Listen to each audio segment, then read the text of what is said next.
नमस्कार, स्वागत है आपका हिंदू अपडेट न्यूज़ चैनल में।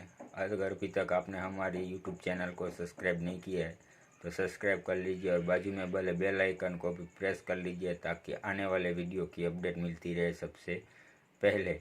ये चैनल केवल हिंदुओं के हित के लिए ही बनाया गया है। अगर आपके पास भी कोई ऐसा वीडियो हो जो हिंदू हित के नॉलेज और काम आ सके तो प्लीज़ आप हमें सेंड कर दीजिए। नंबर मैं आपको व्हाट्सएप नंबर दिखा दूंगा। आजकल हर कोई 33 कोटि देवी देवताओं के बारे में बात कर रहा है कि 33 करोड़ देवी देवता है या नहीं है, क्या नहीं है। तो आइए पूरा वीडियो जानते हैं कि है कि नहीं है।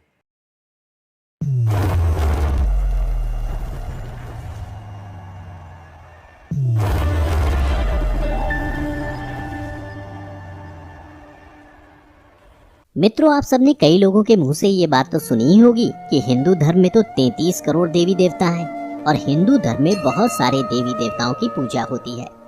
पर क्या वाकई में इस बात में कोई सच्चाई है? अगर नहीं है तो क्यों ये धारणा लोगों के बीच इतनी लोकप्रिय हुई? आखिर क्या है 33 करोड़ देवी देवता के पीछे का पूरा सच?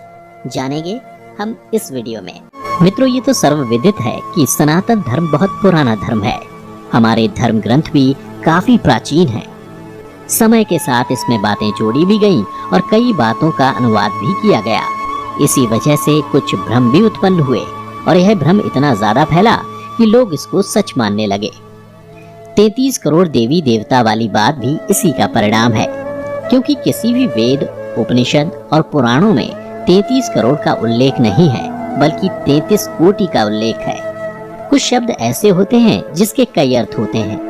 उदाहरण के तौर पर तीर शब्द, इसका अर्थ वाण भी होता है, जिसका अर्थ किनारा भी होता है और इसका अर्थ समीप भी होता है। और भी कई शब्द ऐसे होते हैं जिसके कई अर्थ होते हैं।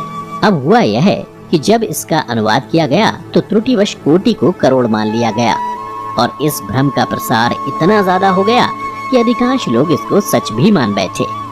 कोटि शब्द के दो अर्थ होते हैं। पहले का अर्थ है प्रकार, दूसरे का अर्थ होता है करोड़। वेदों में जिस कोटि शब्द का वर्णन किया गया है उसका अर्थ प्रकार है, ना कि करोड़। बृहदारण्यक उपनिषद में इन 33 देवी देवताओं का विस्तार पूर्वक वर्णन भी मिलता है।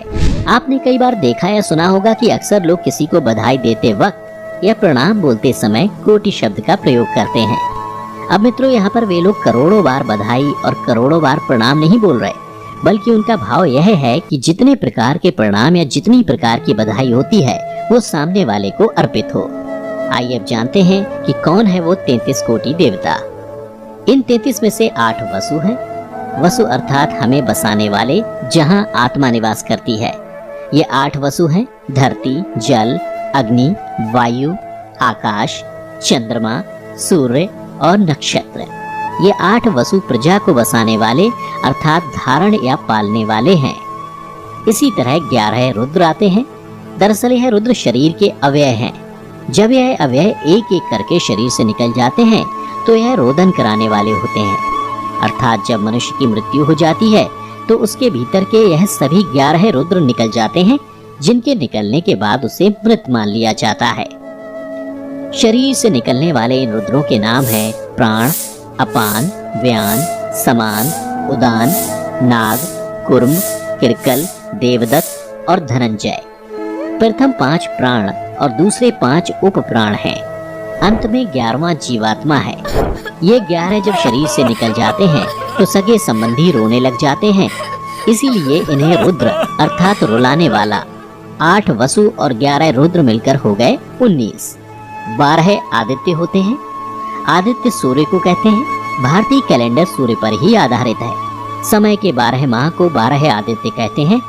इन्हें आदित्य इसलिए कहा जाता है क्योंकि यह हमारी आयु को हरते हैं। जैसे जैसे समय बढ़ता जाता है हमारी आयु घटती जाती है।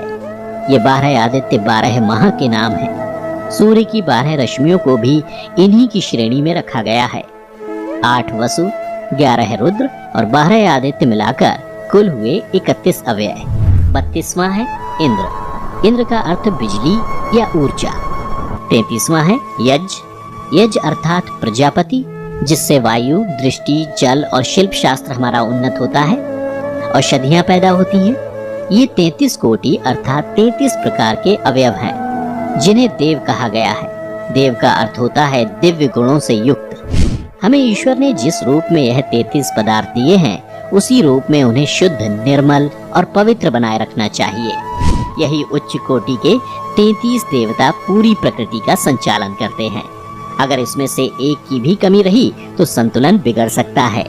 इनको चेतन के रूप में भी समझा जा सकता है, अर्थात जिसने अपनी चेतना जागृत कर ली हो। इस महत्वपूर्ण बात को इस तरह भी समझा जा सकता है कि जब धर्म ग्रंथों में जीव के प्रकार ही 84 लाख बताए गए हैं, तो देवी देवताओं की संख्या 33 करोड़ कैसे संभव हो सकती है? हिंदू धर्म में कोई भी उपासक अपनी रुचि के अनुसार अपने देवता के चुनाव के लिए स्वतंत्र था। तथापि शास्त्रों में इस बात की भी व्यवस्था की गई कि कार्य और उद्देश्य के अनुसार भी देवता की उपासना की जा सकती है। तो मित्रों, आशा करते हैं कि आपको समझ में आ गया होगा कि हिंदू धर्म में 33 ही देवता हैं, 33 करोड़ नहीं। यहाँ पर आपके मन में यह प्रश्न भी आ रहा होगा कि अगर ये देवता हैं तो भगवान कौन है? अगले वीडियो में हम आपको इसका उत्तर देने का प्रयास करेंगे और साथ ही 33 देवताओं के बारे में विस्तार से बताएंगे। अगर आपकी कोई शिकायत या सुझाव हो तो हमें नीचे कमेंट करके जरूर बताएं और वीडियो को